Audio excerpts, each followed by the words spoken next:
Who's got a joke worthy of this audience that will not get you fired?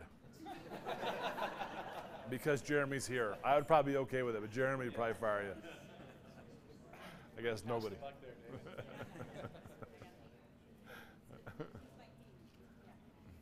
good? All right, we're up. Sorry about that. We had some technical difficulties. We're live streaming this as well, just to add to the pressure. See how David does. We're prepping him for investor calls for the next quarterly update. Nice. So, no, we appreciate everyone being here. We wanted to put this together. This was a presentation. It's been updated and changed a little bit, but something that he had done when he was at Vivint that was very well received there. As you guys know, we've done recently just finished another engagement survey with the company. And one thing that, no matter whether it's at Vivint.Solar or really any company I've worked at, one of the most commonly low-scored items on an engagement survey has to do with the career development and growth. And some of the reasons for that is that, you know, career advancement is a partnership between employees and managers. And it takes a lot of work to develop, you know, your career, to understand where you want to go, what you want to do, find those opportunities. And we wanted David to talk to our employees about how to manage your careers, how to grow and develop yourself, which, you know, guessing based on his title, he's done a decent job at within his career. So we'll give him some props there. I think he's got some credibility on this topic. Pretty sure he didn't start as a CEO. Anyway, just wanted to give a brief bio of David, and then we will turn the time over to him to talk about your career. So, as most of you know in the room, prior to joining Vivint.Solar, David was the Chief Operating Officer at Vivint Smart Home, where he was over customer operations, HR, field service, and supply chain. Before joining Vivint Inc., David spent 10 years working at ACS, Affiliated Computer Services, one of the largest BPO and ITO companies in the world. During his tenure with ACS, he was responsible for the management of several business units, which encapsulated more than 60 different companies. In addition, David served as Executive Vice President and Corporate Officer for Xerox and was the Chief Operating Officer of its $1.8 billion state government services business, and Senior Manager at Bain & Company, where he worked on helping global clients achieve their full economic and operational potential. David currently serves on the board of YouthLink, a Utah nonprofit organization that is dedicated to creating lifetime humanitarians by offering local and international service experience. David has a Bachelor's of Science degree in economics from BYU. The BS is important. Yes, BS degree. The BS degree. From BYU, and an MBA from a little-known school called Harvard. So, with that, we'll turn the time over to David. Great. Hey, thanks.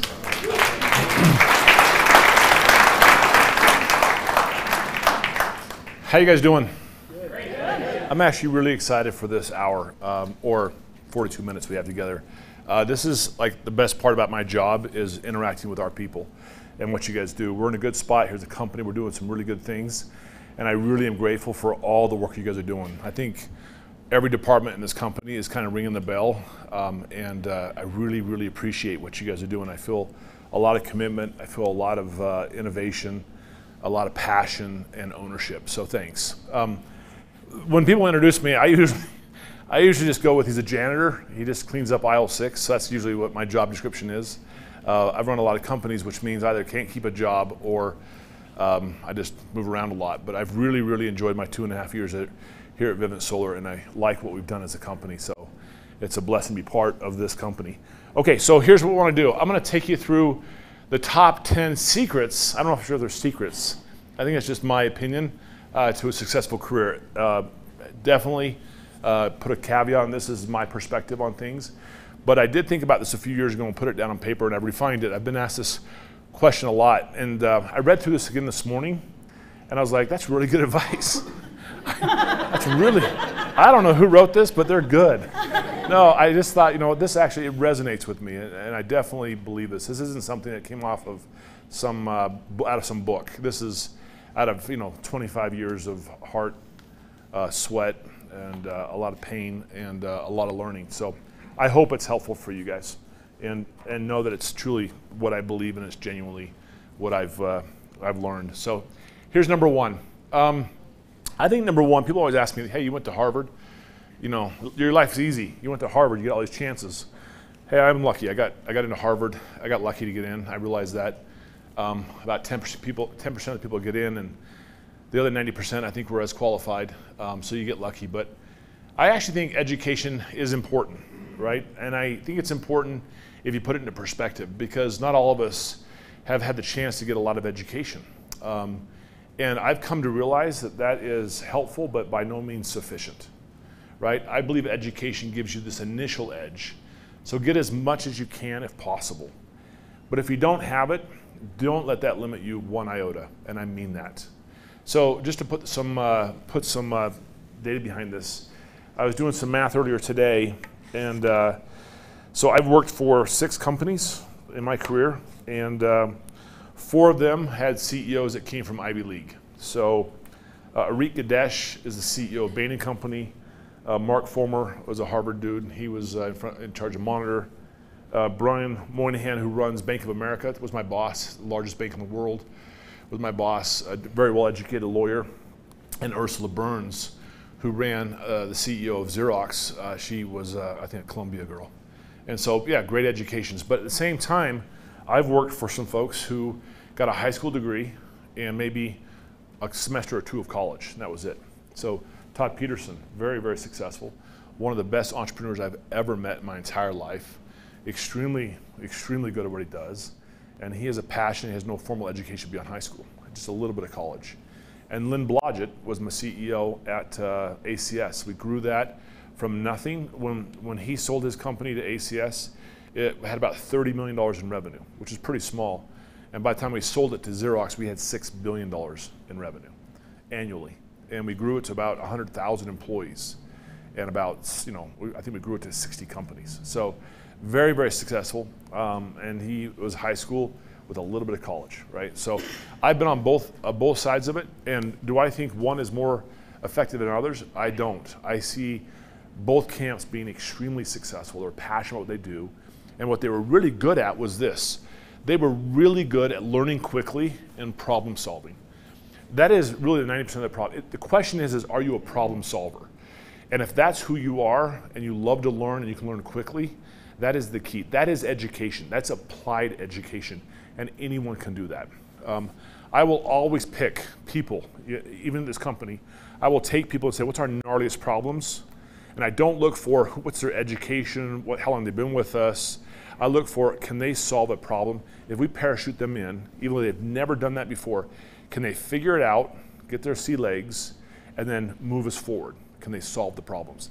That's what I value the most. And it may or may not have been impacted by your formal education, but it absolutely is impacted by your personal desire to learn and solve problems. So it's about solving problems, and then this right here is a gift. If you are intellectually curious, I love people who are intellectually curious. They always ask, why is it this way? Why does it have to be this way? Can we do it differently, right?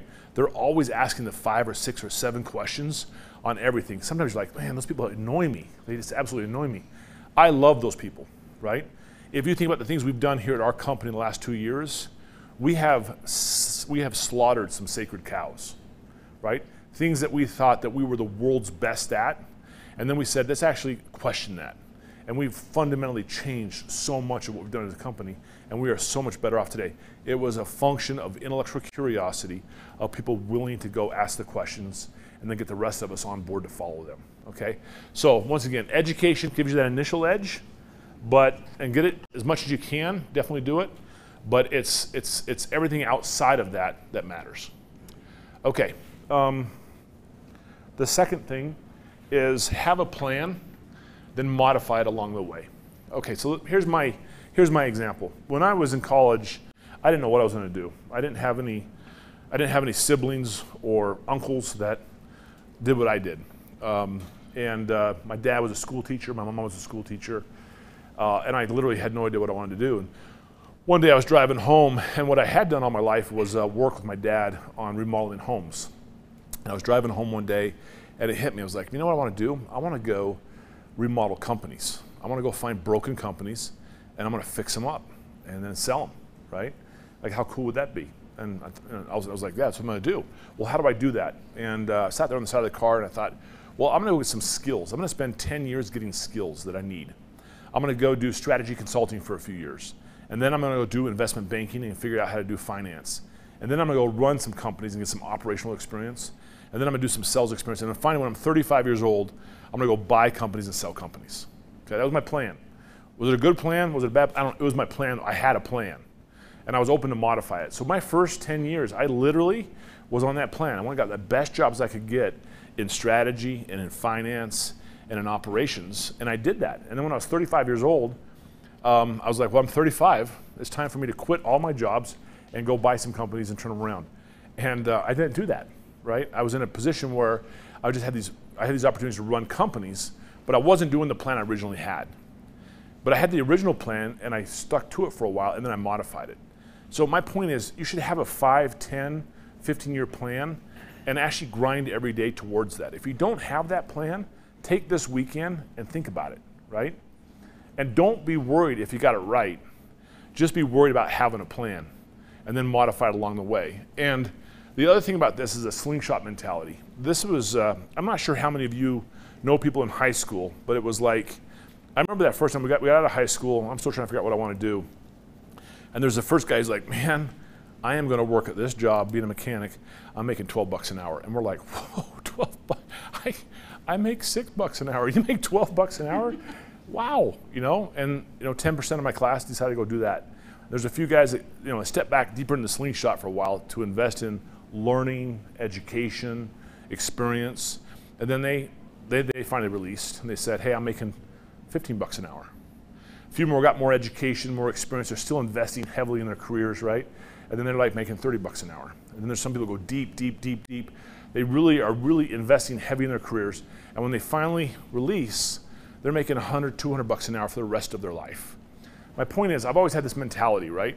And it's about investing in yourself. Like, just make sure you don't release too early, right? Remember that you got a long career, right? And make sure you gain the skills and the experience that will give you the 15 years, 20 years at an earning power that is commensurate with what you want to do with your life. Don't give up too early, right? Keep investing. And so that was key about having a plan and modifying along the way. Does that make sense? That makes sense. So it's that mindset that is paid off for a lot of people. The third one is this. It is your career is built by documented impact, not by tenure in a position. All right? How demotivating is it if you went and worked for a company that was all about tenure? That's called the U.S. government, right? You guys don't work for the U.S. government, right? Or there are certain places that's the way it works. But if you're in the free market, it should be about meritocracy. It should be about the value that you bring, right? And so, for me, like I said, I wanted to share a point here. Yeah. So for me, we really look for athletes. I've always looked for athletes. I've always taken people in my careers, and it didn't matter if you were an English major, if you were a physics major, if you were a music major, I could care less. If you were an Olympic athlete, I could care less. It was in whatever discipline you did you have a documented trail of success? Did you move the needle, right? And that is what matters the most. And I hope that your bosses that you work for will recognize that in you. Now, you're going to say, hey, this is interesting. Documented success. We've all worked for those people before or worked with them. They're taking all the credit, right? And they're trying to say me, me, me, me. That's not what I'm talking about. Those individuals are posers, right? They may win one battle or two battles, but over long term, people will call them out for who they are. If you are about a documented success, it's about the we, it's about the you, and it's about the results. And if you can demonstrate that whatever you do, you've moved the needle, I promise you that in time, it will be noticed. And there's things that you can control and you can't control. But what you can control is the value that you bring. And make sure you document it. When I look at resumes, who's in here from the recruiting team? Okay? We got a lot from our recruiters here, okay? I will admit, when I look at a resume, I still look at the last page on where they went to school. okay? Just to see if they went. I'm curious, right? But what I really focus on is how well they're able to articulate the value that they brought at all their jobs. And it's amazing. Some people will just document, hey, I work for this company and I did X. And it may be a really interesting company. Hey, I work for Amazon and I was in procurement. Okay, great. I'll take the person that says I worked for some other smaller company and they've got this very detailed that I actually believe because the level of detail is believable. And they've documented, they've moved the needle. Because for me, I'm like, hey, wait a minute. Wherever they went, they understood what they had to do, and they're able to quantify it. And that pays huge dividends when you want to influence people over time. So make sure you document your success. Like literally every 6 months, or maybe every 3 months in your careers today, you should take the time to document what you're doing just so you have it. And then when you do your reviews and you talk to people, you can help them understand the value that you did. So a lot of us forget to do that, and it's unfortunate. So make sure you do that. And then as a result, what's nice about it is if you were the English major, you may be working on some heavy analytical models for us. Because all we know is that you can figure out problems, you can learn on the job, and you can solve problems and drive results. So really, really focus on that. Okay, the third one. Now we're getting into the stuff I'm really passionate about. And you may have heard me say this before. It's about full potential, not lack of failure. So, I've said this before. If you're not failing 20 to 30% of the time, you're not pushing yourself hard enough. I can't tell you how long, it wasn't until I was about 25 that I learned this.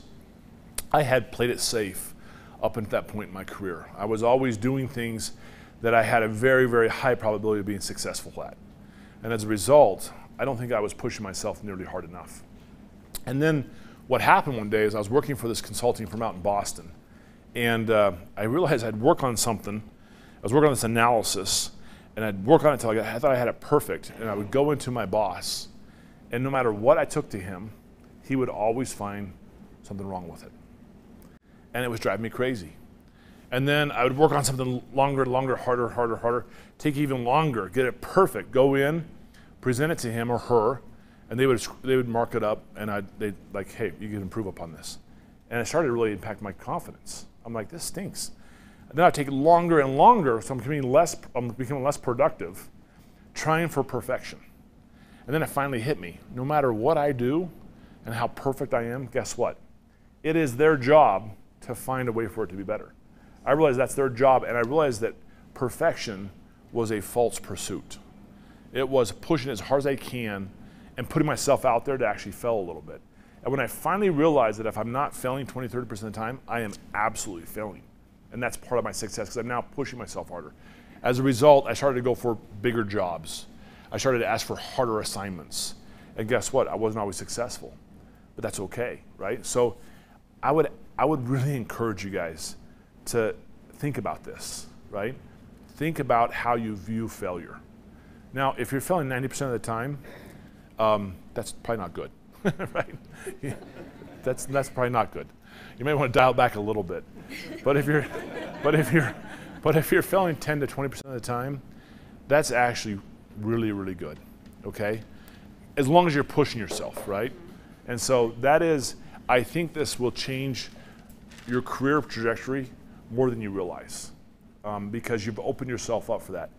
Jeremy knows me pretty well. I hope at this company, I hope that we're continuing to breed a culture which is you can take some risk, calculated, controlled risk, but you're willing to innovate. You're willing to try some things differently. You're willing to ask, how can I improve my process? How can I improve the impact that myself and my team's having? And I don't really care. If you work closely with me, I'll never give you a hard time for failure. I will give you a hard time for two reasons. One is you don't know where you are, and number two, you're not demonstrating success. I am more interested in the journey and progress and trajectory than I am about you ever achieving some theoretical destination, right? And so I know that we all can improve. I definitely can improve, and I'm about the progress. And so give yourself a break. You don't have to be perfect, but you have to be, 70 to 80% perfect. In this world, if you're pushing yourself hard enough, a B with velocity is really, really superior, much more superior than an A with no velocity. Does that make sense? Okay. That's a huge thing for you. The second thing is, I work for this company called Bain & Company. It was a consulting firm.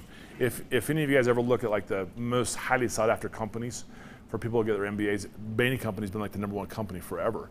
And I really liked working for them. I was with them for 4 years. And they charge a lot of money. I'm like, what? You charge how much from me? An hour? I'm like, I'm not worth that much money. So they'd always charge 10x what I earned. So whatever my salary was, they would charge that client 10 times my salary. And I'm like, holy cow, that is crazy. But what it did was it put me on my toes to make sure I was trying to create 10 times my value. And what we always said was, okay, full potential for us is create 10 times as much value for that company. So if we charge the company $1 million a month for our team, let's go make sure we can document $10 million worth of value for them, right? So it's crazy, but it's a great philosophy. It's a philosophy that works for all of us. So if you think about it, am I earning my keep? What's my full potential? Well, you personally, it's like, okay, how much do they pay me as a company? Well, if I go create at least 10x my value, I'll tell you what, it's so much easier for me to share value when you create value. And when you can come and you're like, this person's creating so much value for us, they've created value so we can share value, it's a great conversation. When you're like, I created like half my salary, it's not a very good conversation, right? Because we're not creating value. So create value to share value and push for 10x return on yourself. If you do that, now, do I create 10x my value every day? I don't. I try.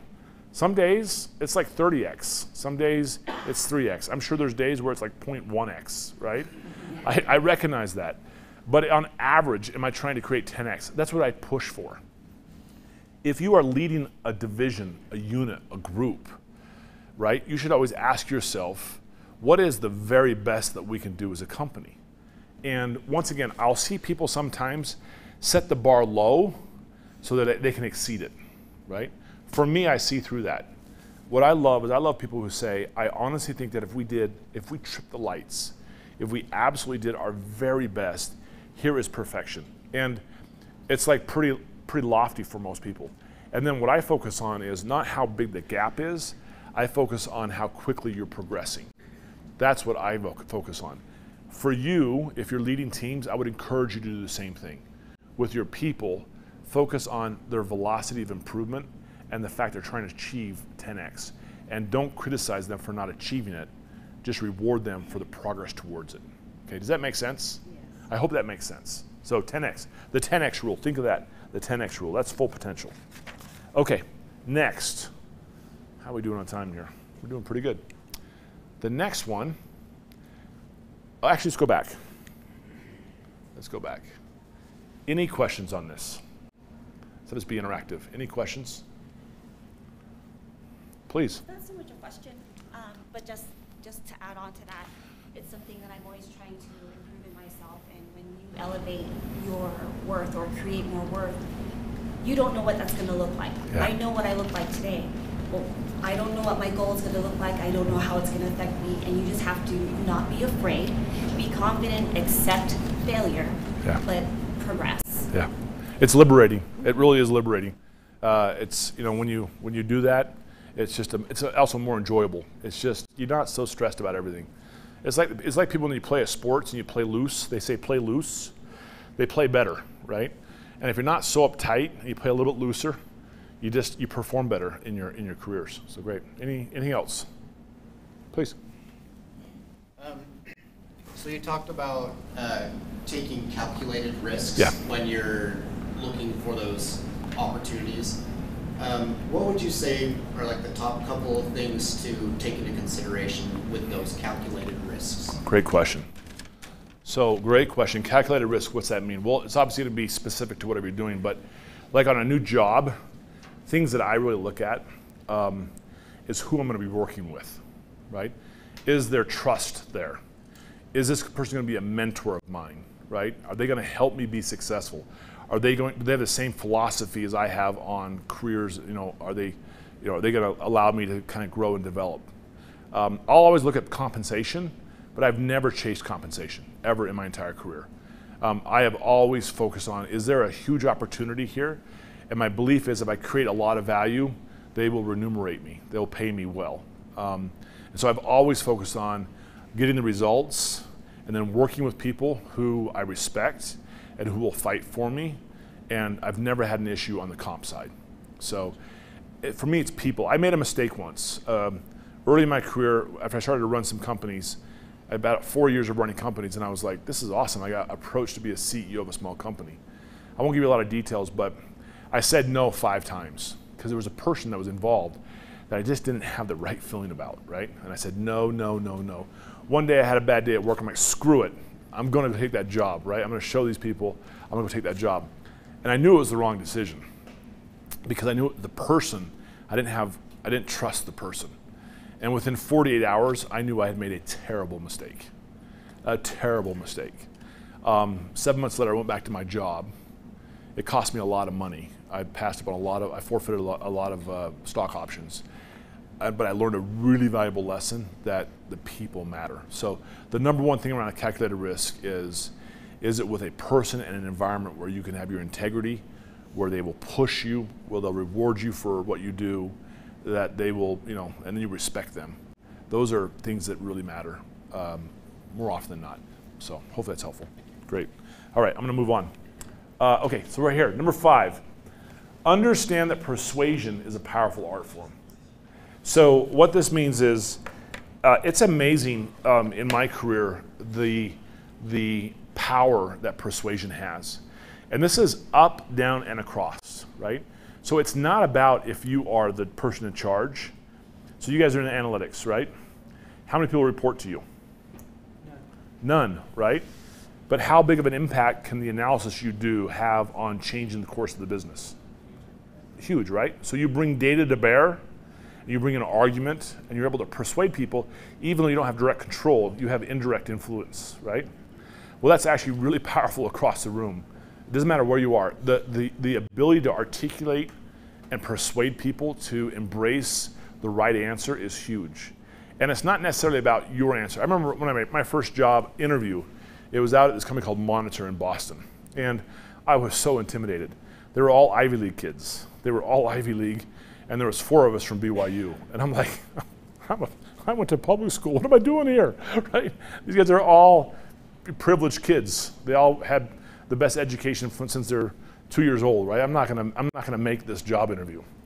And so it's all day, and they're giving you these case studies, and it's just intense.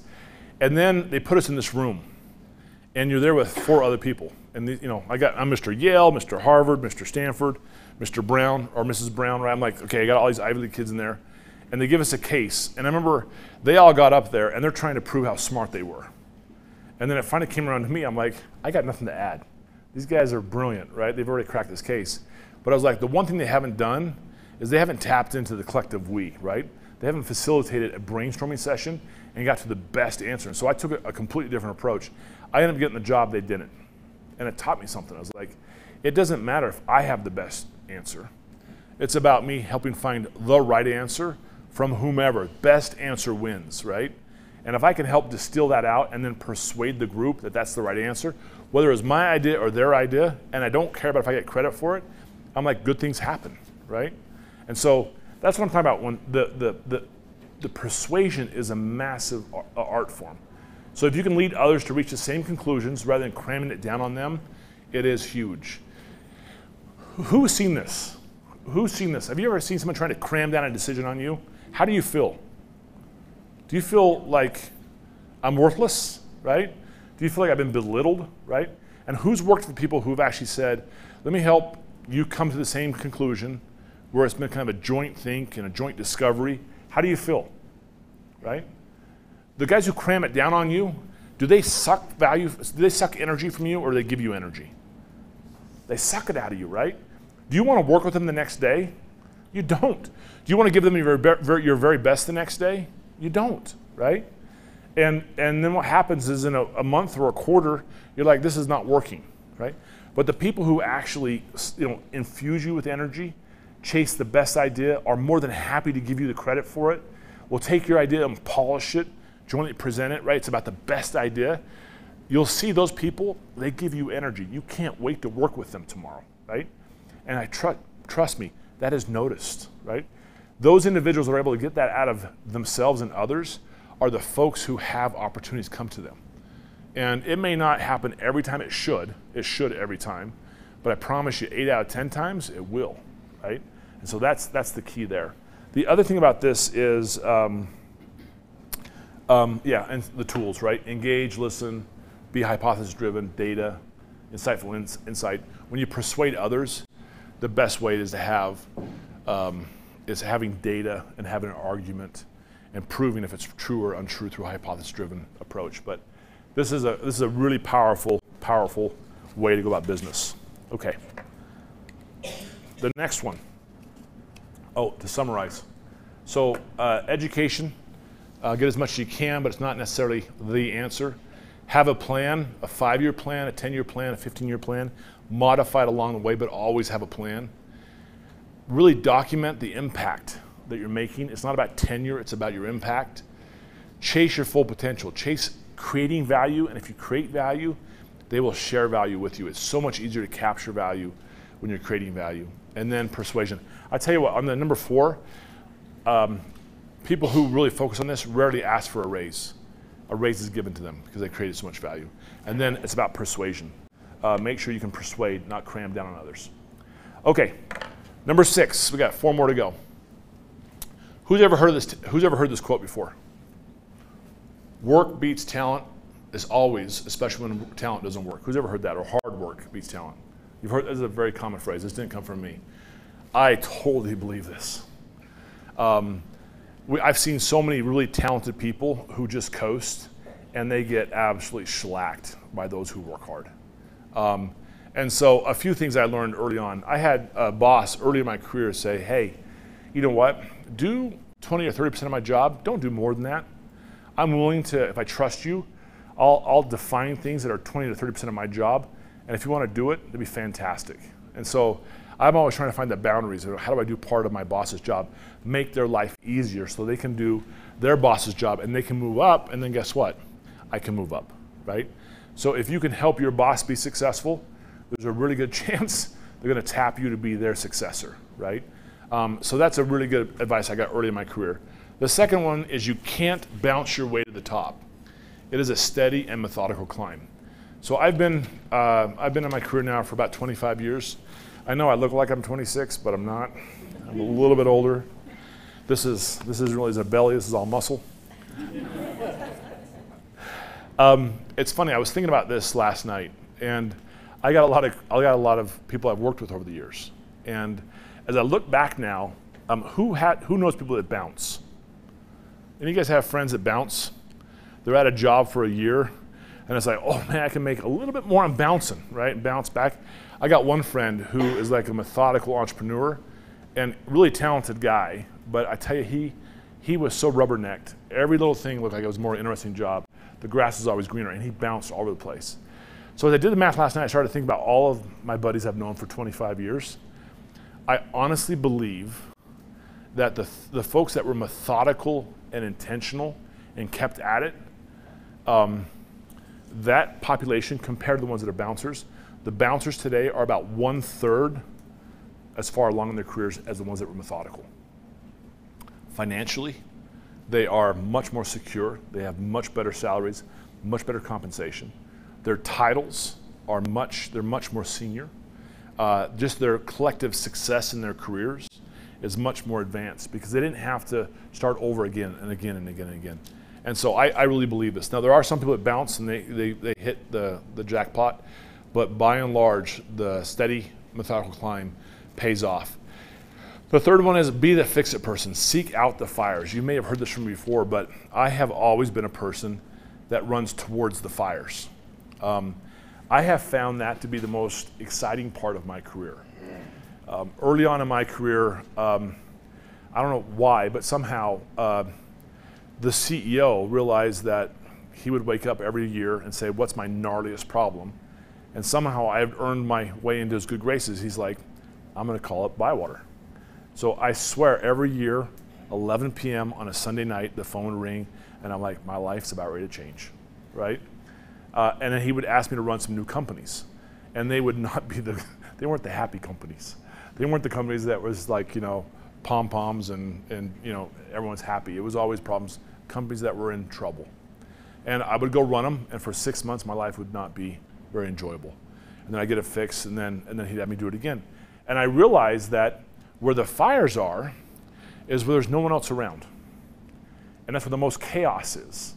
And if you can put out a fire and bring order to chaos, there is a lot of value to be found and created for you personally and for the company. And so I have just always said, let me go run towards the biggest fires. And it's been a good strategy for me in my career. So if you are a fix-it person, if you are a person who says, hey, when it's 4th down and long, I don't know if any of you are a football player, I love football. When it's 4th down and long, have any of you been on the sidelines where, they're like, oh man, we got like 30 seconds left in this game, and it's like 4th and 20. Who should we give the ball to? And like almost everyone on the whole team steps back, right? And there's like one person that steps forward, is like, coach, give me the ball, right? It's that person that I value. It's the person who says it's 4th down and long, give me the ball. I may not make it, but I'm gonna give you everything I've got, because I'm telling you, 99% of the people step back. And that person will get the ball all the time, right? So that's the trick. Run towards the fire, be a 4th down and long kind of person. And you're not, and don't worry, you're not gonna be successful 100% of the time, but you will be successful more than you're not. And you will see that you will find opportunities in your career, it will pay off for you. It will pay off for you, okay? But it's a mindset, right? Some of us in this room are like, you know what, no, I'm a 9 to 5 kind of person. I'm 9 to 5, I just want steady and predictable. There's nothing wrong with that. But don't expect a career that's phenomenal, right? It'll be 9 to 5 and it'll be predictable. But if you're like, no, I actually want to spice it up and I am that kind of person, like embrace it, that's awesome. And good things will happen for you, I am quite sure. Okay, does that make sense? Okay, please. I wonder if you could clarify a little bit on the bouncing thing. Yeah. Whether you're referring to bouncing between companies or between industries, like with the starting over idea, or just short periods of time. That's actually a really good question, thanks. Because it can be confusing what I said. So I've worked for 62 different companies. I'm 49, you're like, I've done the math, you bounce, Bywater, right? You're a bouncer. What I mean by that is be somewhere long enough to document your impact, right? Don't run away from problems because you're bouncing away from them, right? Wherever you go, if you do the other things I'm talking about, you're going in, you're making an impact, you're chasing value, you'll have opportunities come to you. And sometimes if you don't turn down every 3 or 4 opportunities that you say yes to, you should probably think about that, right? You should say yes to one out of every 3 or 4 or 5, right? Don't say yes to every one. Look at the risk, right? Really evaluate those opportunities and be patient, because if you're doing these other things, the really good opportunities will come and you'll be glad you waited for them. Don't be too picky, right? And even within the company, right? Within the company, you'll see opportunities go to other divisions and other opportunities, right? If you built your network and if you've added value, you'll see those opportunities come to you. And every once in a while you raise your hand and say, I want to do that one. But once again, you'll probably deny 2 or 3, because 2 or 3 are people trying to get you to do something that's going to be probably not as rewarding as you think. So be critical about those opportunities and just don't bounce at every little thing or bounce away from trouble. Create value, solve the problems, focus on creating 10x your value, and then what will happen is you will get every 3rd or 4th opportunity will be a really good opportunity for you, and it will definitely advance your career in a material way. Does that help? Is that a little bit clearer? Hopefully hopefully that makes more sense. Great question, thank you. Okay, number 7. Number 7. You can never cheat your way to the top. All I'll say here is period, right? It's that simple. You can't cheat your way to the top. You think you can, you're wrong. It will catch up to you, right? So right is always right, always. It's always, not everything's black and white, but right is always right. So just don't take that path, no matter what it is, no matter how seductive it is. You just can't cheat your way to the top. Okay, next one. 8, leaders on accelerated career paths do a few things. The number one thing they do is they get extraordinary results out of ordinary people. And most of us in this room are ordinary. So here's my question for you. In this room, raise your hand if you think you're better than average. Raise your hand. Please, if you're not listening to me, listen to me. If you're better than average, raise your hand. Okay? All right, so statistically, that can't be true. There's got to be a bell curve here, right? Okay? Yeah, but you're all here, right? But in this room, are you better than the average person in this room? Statistically, some of us are wrong, right? Some of us are right. But I actually think that right there is the key, right? Most of us believe that we are better than average. And I actually believe that you are. I actually believe you are. My experience in my career has been that 80% of people will give you 20 to 30% more than they're giving you today if two things happen. One is that you believe in them, right? And 2, they feel you supporting them to be successful. Okay? I'm gonna say that all again, right? Let's make sure this sinks in. We asked this room who's above average. 80% of you said yes. Statistically, only 50% of you can be over average, right? In this room. And that gap in perception and reality, you should play to your advantage if you're a leader, because it really does matter. People will give you 20 to 30% more if they believe that you believe in them and that they feel your support every day. That does not mean you're a pushover. That does not mean you're not firm and fair with them. That does not mean you don't give them critical and honest feedback, right? That you prod and push. That does not mean that. It means that you are there to help them. And after all the companies I've run in my careers, I really have seen that the majority of people will step up their game. So you, if you're leading a group, or you will be leading a group, right? This is a truism that I really believe in, right? That the power of the human spirit will give you a lot more than they're giving you today if they simply believe. And that usually comes from you being that external opportunity for them to believe that again in their life, right? So that's key. And what I've seen is the best CEOs, the best leaders, if you're in government, if you're in business, if you're in education, whatever you're in, they get extraordinary results out of ordinary people. And statistically, most of us are pretty close to ordinary, right? But they find a way to get that happen. The second thing is they treat everyone with respect. They are firm but fair, and they attack the problems, not people. I worked for a phenomenal boss once, and then she became my peer, and then I became her boss. It was weird. Her name is Ann Vesna. I worked with Ann at Xerox. Ann came from EDS, and I love Ann Vesna. Ann was about 10 years older than me, and she was one of the most remarkable bosses I have ever seen. And her ability to give me firm but fair feedback was insane. I knew exactly where I stood with her, and she was right. But the way she delivered my feedback never belittled me, right? She gave it to me in a way where I'm like, you know what, I can do better. You're right, that is a gap. You're right, I'm doing a good job there. You're right, that's the right thing to do, right? Her ability to actually extract out of me a fair and accurate assessment of where I was and how I got better was world class, right? So once again, it's not about being schmoozy with people. It's not about being soft with people. It's about being really firm but fair. But she always helped me believe I could do better, right? It was awesome. Love Ann. I still talk to her on a regular basis. She's still one of my mentors I refer to a lot in my career. And then right here, the last one is the best leaders are not above anything, and they demonstrate that by their actions. So let me give you an example of this where I had to learn this. When I left Bain, it was consulting. And I was at the point where I'd done strategy, I'd done finance, and I was at the point in my career where I had to go get operational experience. I'm like, okay, I'm on path to make partner at Bain, but that's not part of the plan. My plan is to do these other things so I can go run companies. I gotta go get operational experience. So I go get this job at ACS, and I'm there for about a month. The CEO has me doing consulting jobs. He's like, are you happy? I'm like, I'm not happy. If I want to be a consultant, I would have stayed at Bain. I came here to run companies. He gets a smile on his face. Who's heard me?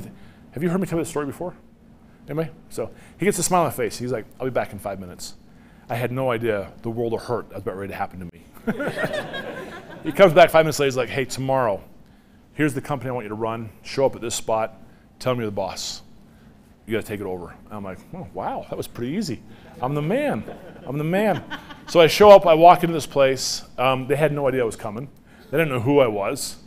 I walk in, and it is a crap fest to the power of 1,000. We were losing money. Our employees hated us. Our customer hated us. None of the systems worked. I mean, it was like, and I had no idea what I was doing.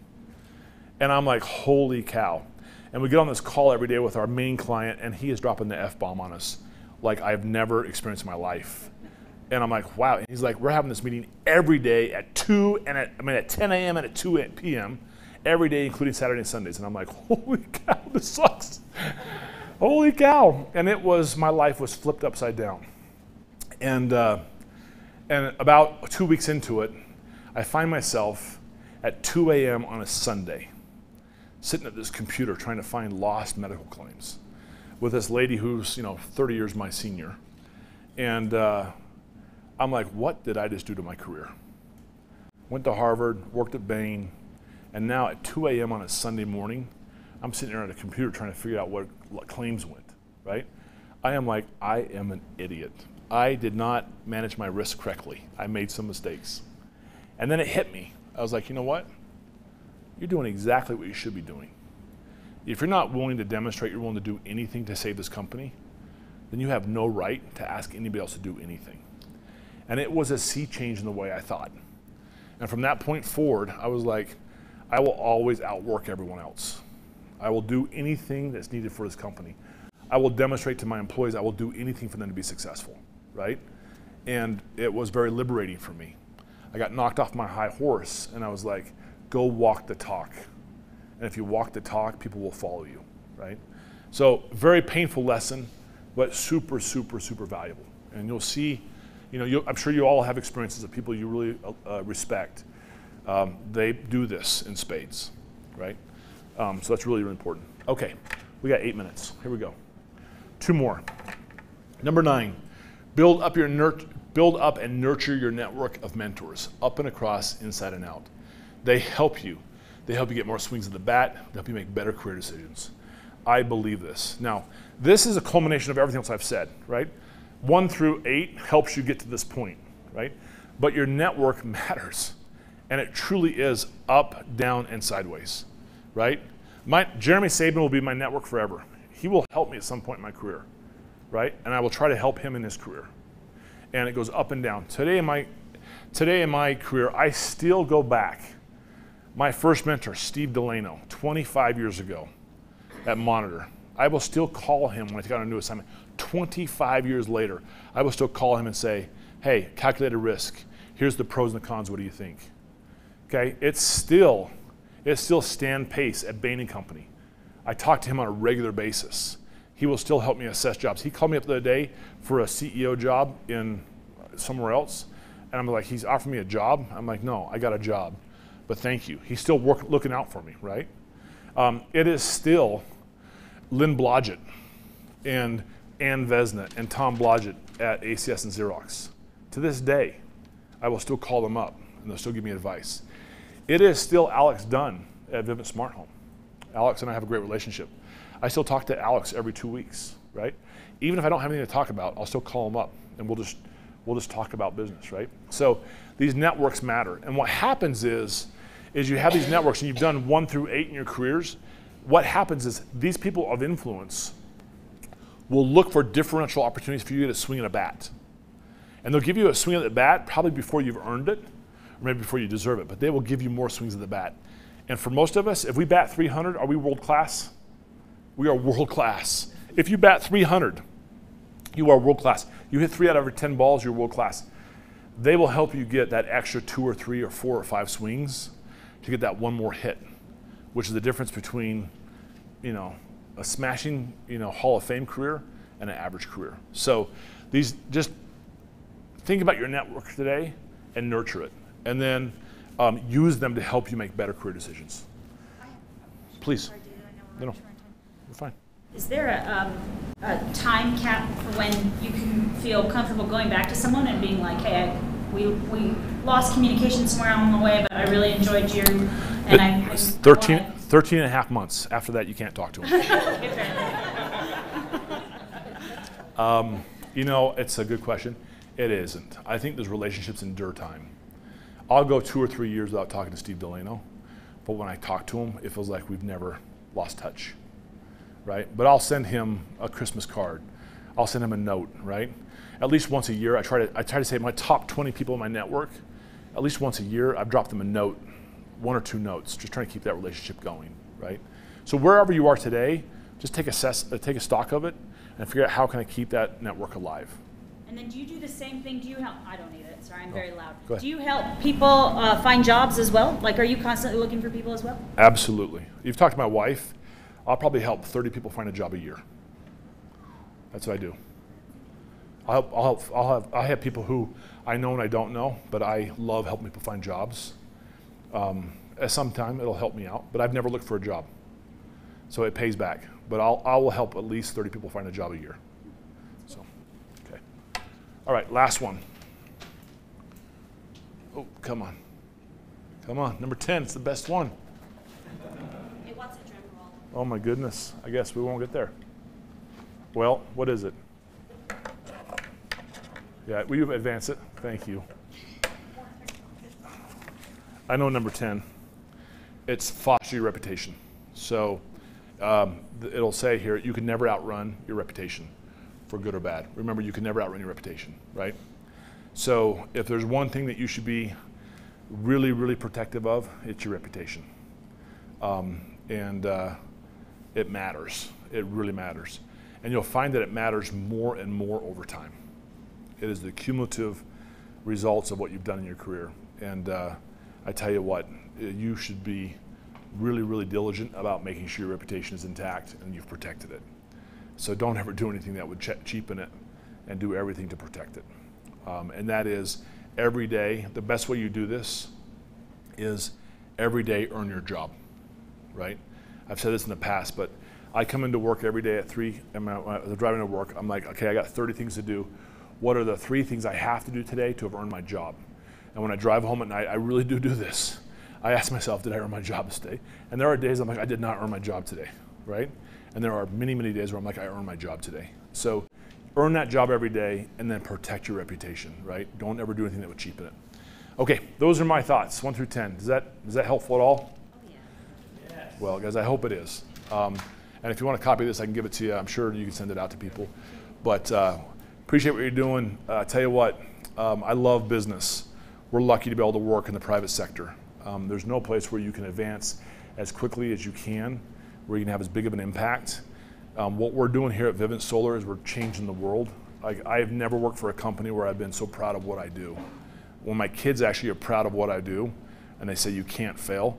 Last year, when every day I woke up, I felt like I was battling against Elon Musk, against Warren Buffett, and against Donald Trump. I was like, there's some days I'm like, wow, you know. And your kids are like, no, you have to be successful, Dad. You know, slap me on the butt. I come home at night, they're like, did you win today? I'm like, oh crap, okay. Now he's smoking weed with Joe Rogan. Yeah, now he's smoking weed. No, but it's like, you know what? We work for we're doing it for a great cause. We work for a great company. We're doing great things. This is too important for us to fail. And right now, you guys are doing a great job. So keep it up. Thanks.